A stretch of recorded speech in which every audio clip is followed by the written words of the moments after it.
Hey guys, welcome back to my channel. So today I'm gonna recap 90 Day Fiance The Other Way, episode 3 and 4. I've been very busy with just life in general, so it's been hard for me to record Happily Ever After and The Other Way. So that's why at this point I am recording 2 episodes at a time. I don't remember if they get released on the same day, but that's what I have started to do at this moment. But hopefully my schedule will work itself out where I'll be able to record the Happily Ever After and The Other Way in separate episodes and in separate videos. So overall, this episode was okay. These episodes were okay. It was a little bit boring at times, and I feel like there's not an even amount of screen time for everybody, so that kind of sucked because I was interested in learning about the new couple, and I don't feel like I got a lot from them. And we still haven't met the 6th couple yet. I'm going to be in episode 5, so I feel like a lot of the storyline that we were watching now have been stretched out, and I'm kind of ready for the drama. So with that being said, let's get started. So first we're going to do Paul and Karine. So last episodes, Paul wasn't able to go to Brazil because of the embargo. He was only allowed to bring 2 suitcases, and he had 5. So he opted to go back home and come back in 30 days. Obviously, it didn't go well with Karine because she's 7 months pregnant. She's going to have to wait a whole month until she's 8 months pregnant to see her husband and have someone there for her. So she obviously was not happy about it. Then Paul decided to just go to Brazil the next day. He said goodbye to his mother. She gave him a lock of hair, and it was a little bit weird to me, but you know, to each his own. So he goes. He ends up bringing 2 suitcases. So he surprises Karine because she has been ignoring him, and he shows up with the things he brought.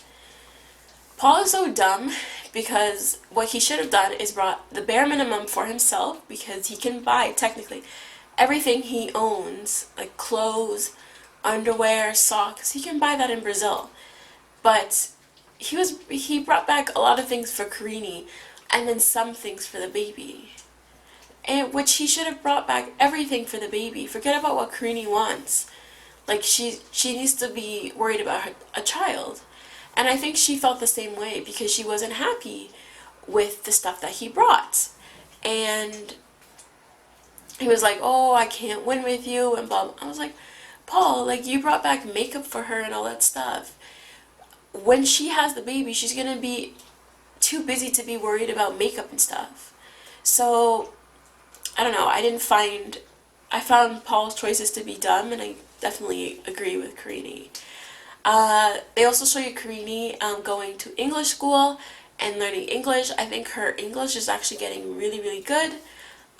So I'm happy she's doing that because Paul moving there, he's not going to learn the language right away. So it would be great if she can at least communicate with him and be the translator for helping him get around. So that's kind of it with Paul and Karine. Next, we're going to do, because I still haven't remembered all their names, Jenny and Submit. So Jenny spends an early Christmas with her family. She says bye to them. Then she makes her journey to India. Meanwhile, Submit has told, or he's telling his parents that he found a job 2 hours away, and that him and his friends are going to rent an apartment together, and like, that's what it is. His parents don't believe him, and especially because he admitted beforehand he had told them that Jenny was coming. And then now it turns into, oh, I have this thing I have to do and stuff like that. They let him go, but I feel like they're giving him the benefit of the doubt because he could have a job, but then he could also be spending time with Jenny. Because of him talking to his parents for so long, Jenny waits about an hour before he picks her up. He picks her up and he brings her to their new apartment that he found. It's $350 a month, which American is amazing for everybody else, but it's expensive there, and he doesn't know if he can afford it. I think the apartment maybe it would have been cheaper for him to afford a one bedroom.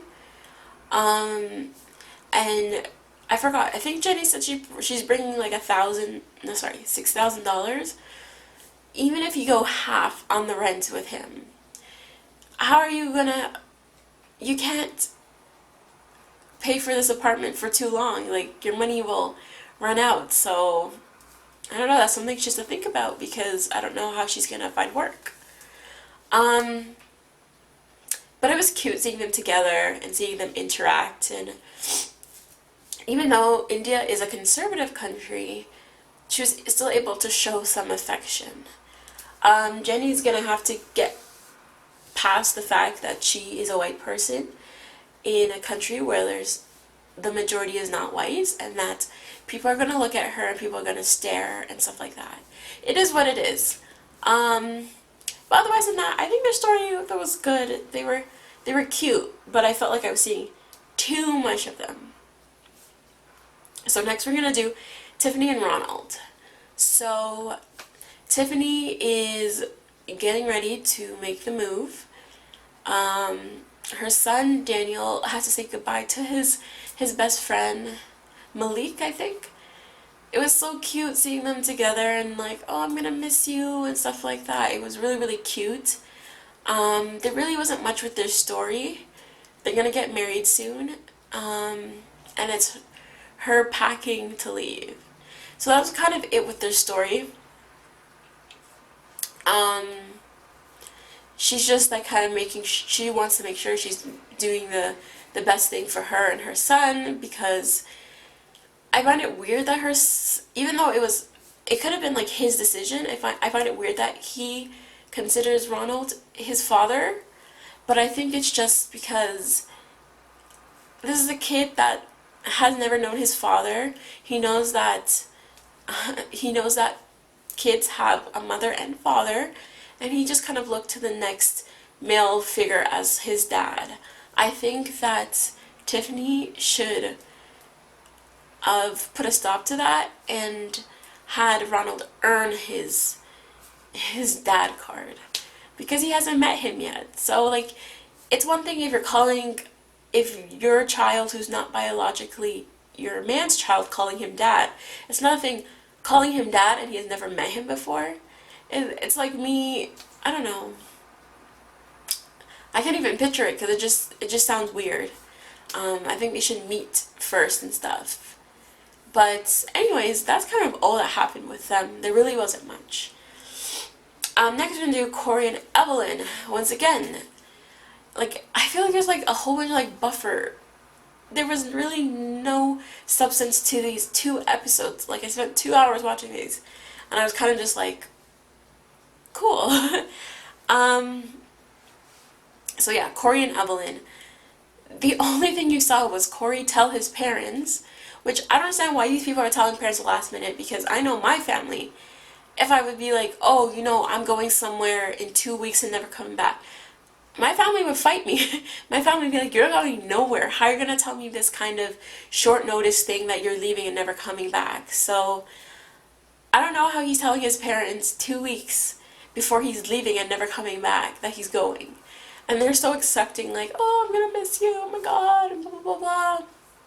But I do feel like he needs to be careful with Evelyn and his situation there, because she wants someone to take care of her, and he's not going to be in that position anymore.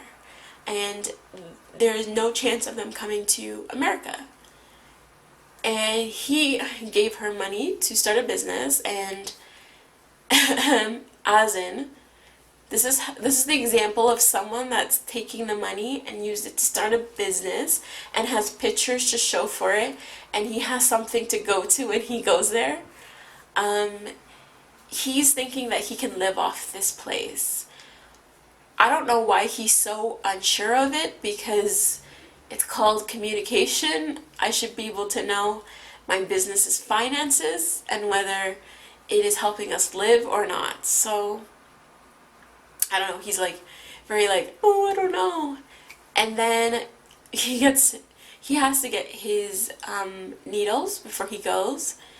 He's definitely scared of needles. He looked like a little bee the way he was acting, and which needles were like under 15 seconds and he got them, talking about malaria kills people. I was just like, Jesus, just let him go and go catch malaria. But yeah, that was it with him. There really wasn't much. That was all his segment. And then last but not least, we meet Laura, who's 51, originally from Toronto. That's where I'm from. She lives in Florida, and then she's with Aladdin. But I always feel like his name is Aladdin, but his name is Aladdin. He's 29. He's from Tanzania, I think, or Tanzania. But he works in Qatar as a personal trainer. And they had met before, which I prefer them have met before they get on this show. They had met before. I forgot how long she stayed there, but within 9 days she married him.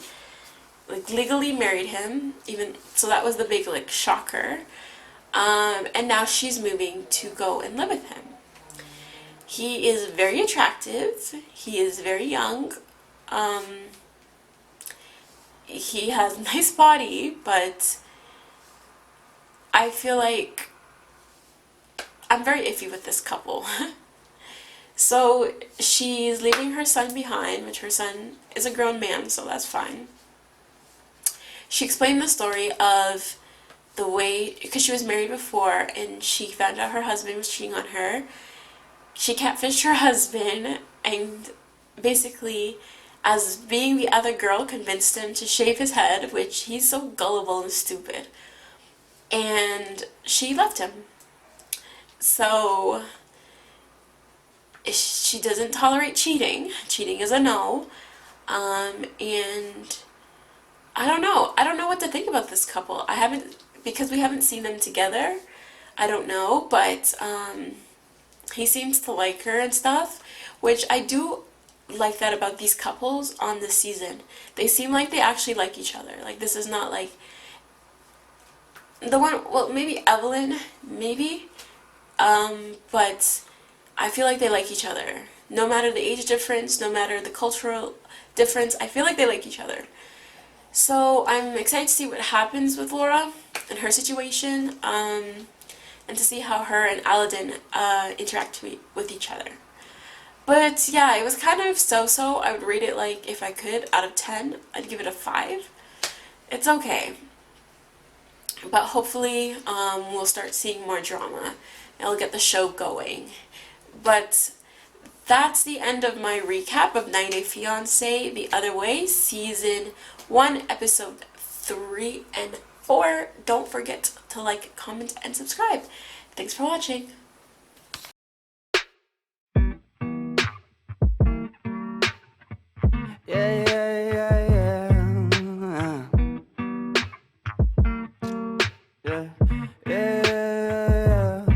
I'm just a dumb cunt, fucking sick and tired of it. Maybe I could front love, maybe I could buy a zip, maybe I get fucked up. Next time I could save some. Why it's gotta be like this? Why it's gotta be that way? Put it inside. Feel so rise up, banging on that loud.